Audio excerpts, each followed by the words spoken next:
Good evening, church. This coming Sunday is the Sunday we celebrate the Reformation, or the beginnings of the Lutheran Church. On Reformation Sunday and the Sundays leading up to it, you will hear the word hero thrown around a lot. Martin Luther, called the hero of Wittenberg, Germany, who stood up against corruption in the church, even stood up against the Pope.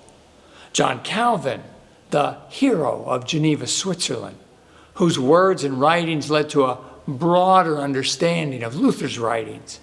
And Ulrich Zwingli, the hero of Zurich, Switzerland, who out-debated the city's Roman Catholic leaders and persuaded many to join this new Reformation movement. The problem is that the word hero is a difficult word for all three of these heroes of the Reformation. Sure, they were courageous men, but they were also flawed men.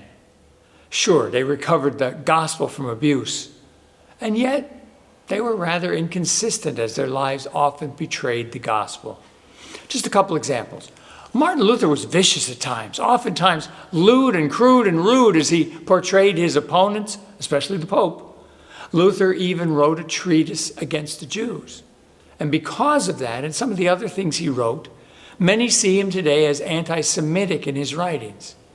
In other words, all the heroes of the Reformation were flawed men and women. It kind of sort of makes you wonder if we should celebrate them at all. But here's the thing. All through scriptures, we read stories of other people who have character flaws. Some big, some little. Noah got drunk. Moses, who was never allowed to enter the promised land because he was disobedient to God. Or King David, the adulterer, the murderer. And yet. And that is really what the Reformation is about. That and yet. Sunday we're going to talk about the or what of God. And tonight, I want to talk about the and yet of God. I do that because, and yet, through these flawed people, through these reformers, God worked. God worked through them to oppose proud rulers, bad priests, and brought to light the reality that God justifies sinners by grace alone, on the basis of Christ's righteousness alone, for the glory of God alone. So yes, and yet, just as we celebrate the flawed heroes of the Bible, we can celebrate the flawed reformers. They were heroes with a dark side for sure. And yet, that's true of all of us and every one of us. Every single one of us. And yet, every true saint is a divided person. Scripture tells us a spring that pours forth fresh water and salt water.